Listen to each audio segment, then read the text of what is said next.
Hey guys, Adam here from Board at Home, and welcome to a brand new little series that we're doing called Pack 1, Pick 1. We'll be doing this for Star Wars Unlimited and for Lorcana, where we will take a look at a pack, we will open it up, and then we'll take a look inside. I'll tell you what some of my first picks might be based on the cards inside, and then in the comments below you can tell us what your first picks would be and why. So to start this series off, we are going to go with a pack of Spark of Rebellion that releases today on the 8th of March. So if you haven't already, come on down, grab some boosters, grab a starter set and check it out. We also run in our weekly events on Saturday at 12 PM. So do be sure to come down, check those out as well. So without further ado, let's dive in and take a look. So for anyone who hasn't checked the regulations and the rules for Star Wars Unlimited, there is a draft format for this game.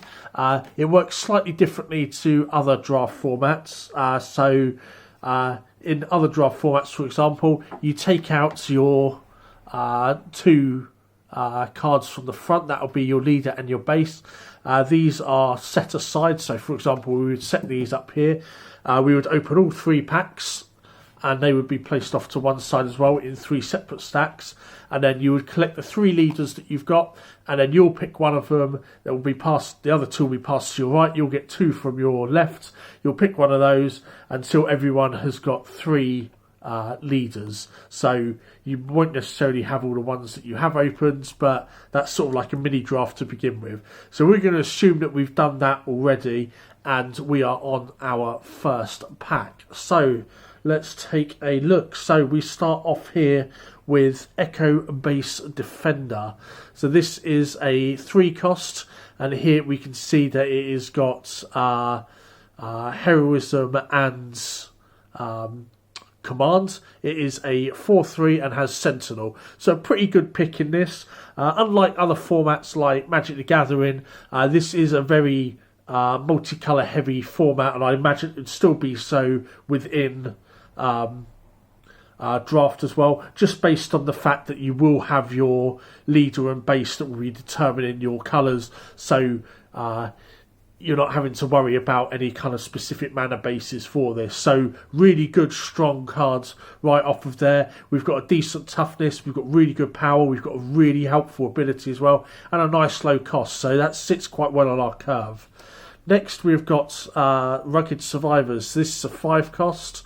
This is blue, so I'm still learning all of the names for these, and this is a 3/5 with grit,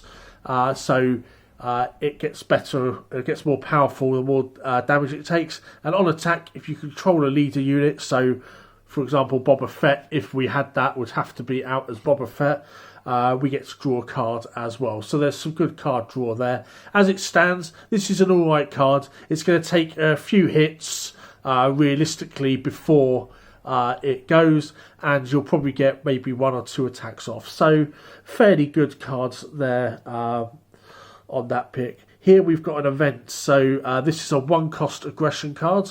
Attack with unit, it gains Saboteur for the attack. If it's a trooper, it also gets +2/+0 for this attack. So it gets to ignore Sentinel and Shields, as it says there. Pretty good. In a limited format, you'll be wanting less of these anyway, so it is good, but that wouldn't be a first pick for me. Same with this one here as well. We're never really in this game going to be wanting for resources, but if you need to skip ahead a couple of turns, that will do quite well. Okay, so another one at our top end here, Academy Defense Walker. So this is a 6 cost. We've got blue and villainy. It's a 5/5 with Sentinel, and we get to give an experience token, a +1/+1 counter onto a friendly damaged unit. So a nice sort of like top end here, sort of 6+. You don't really want too much. So this is a bit more sort of in the sort of finisher range in terms of a limited format like booster drafts. So pretty good. I think at the moment Echo Base Defender's probably still my top pick currently.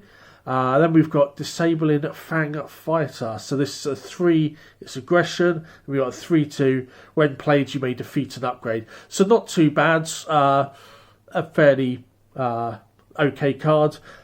We have a nice ability there if there's any upgrades about. If not, then we've got a space unit, which seems to work out fine.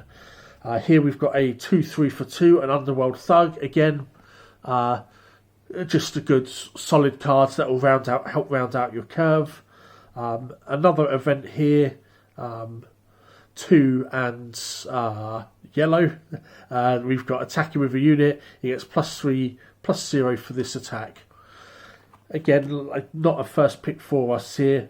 We've got ourselves another finisher, the ATST 6, it's villainy, and a 6/7 as well. That's looking pretty good. We've got Pirated Starfighter, so I really do like the look of this one. So we are into the uncommon cards here. This is 2, it's yellow, it's a 2/4 with Raid 1, so it gets +1 to its attack when attacking. And when played, return a friendly non-leader unit to its owner's hand. So we've got some bounce there that we can play with as well. If we've got anything with like when played effects, we can certainly take advantage of that. So I think we've got a strong contender again once more for a pack 1, pick 1. Overwhelming Barrage.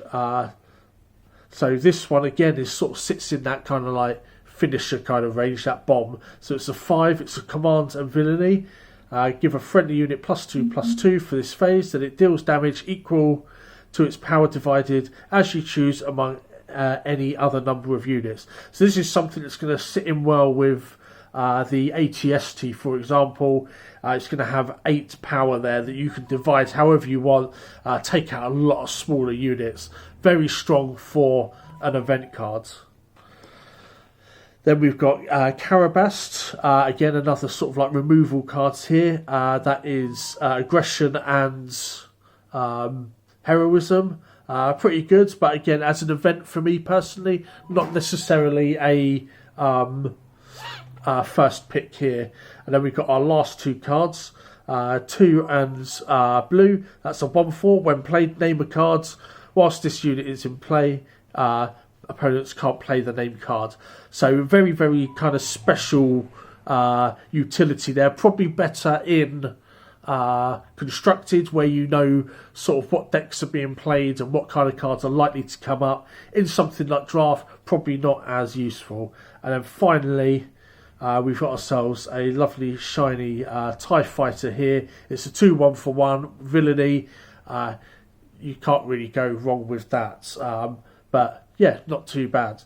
So out of all of that, I would say personally we are either looking at the Echo Base Commander or the Pirated Starfighter as our pack 1, pick 1. Of course, this would be also based on what leaders and what bases we had as well, but just going out of the context here, this is sort of where I'm looking at Pirated Starfighter and Echo Base Defender.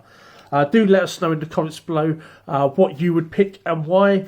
Maybe you don't agree with my pick. Said this is a very, very new game, so we are all still kind of learning and taking a look and seeing what works, what doesn't.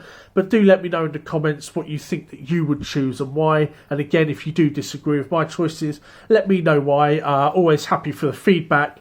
I am super excited to be able to draft this set very, very soon. If you are too and you'd like to join us, again, let us know and we can get a booster draft set up as soon as possible at the shop.